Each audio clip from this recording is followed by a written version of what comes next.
আমি দেলোয়ার শেখ সৌদিতে আসার পরে একটা জিনিসই লক্ষ্য করে দেখলাম যে যারা কোটি টাকা বেইমানি কইরা আত্মসাৎ করতে পারে, অস্বীকার করতে পারে, তারা যে কোনো টাইমে মানুষ খুন কইরাও গোপন করতে পারে। এটা বাস্তব, অবাস্তবের কিছু নেই। তারা টাকার জন্য পারবো না এমন কোনো কাজ।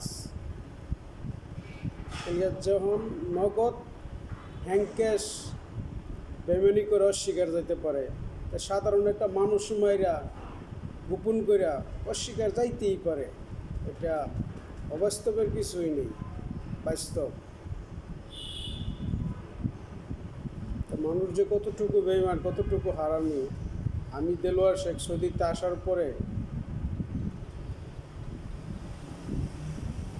চিনতে পেরেছি, বুঝতে পেরেছি।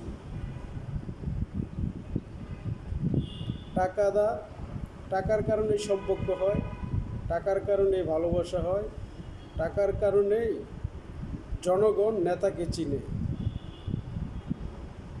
আর নেতা জনগণ চিনে, আবার জনগণও নেতা চিনে যে কোন নেতার বেশি অঙ্কের টাকা আছে।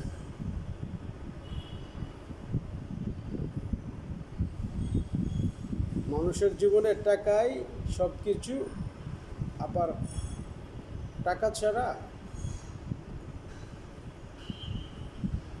মানুষের মনের ভিতরে ভালোবাসা থাকে না। মানুষের মনের ভিতরে বড় মুভির মতন পাথর হয়ে যায়।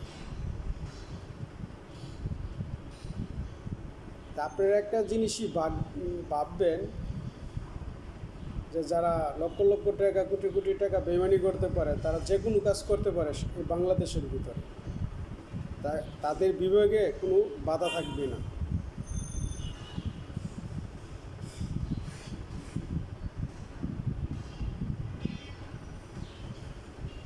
তা আমি দেলোয়ার শেখ সৌদিতে আসার পরে সৌদি থাইগা এই বালুকা ন্যাশনাল ব্যাংকের টাকা ছাড়ছি।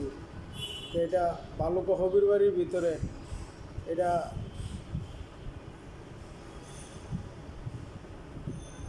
কানা মনে মনেই জানে।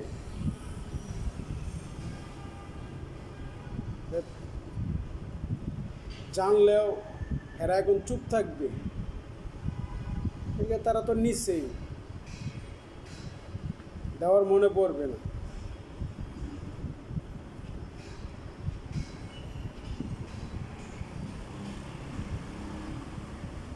আমার এই কথাটি তাগর কাছে ভালো লাগবে, যারা এটা লোক শরিক আছে তাগর কাছে ভালো লাগবে না। আর জাগরা নাইগা তাগর কাছে শুনলে অবশ্যই কথাটি ভালো লাগবে যে আমি কথাটা কী বলছি, কথাটার অর্থ কী এবং কথাটার গুরুত্ব কী।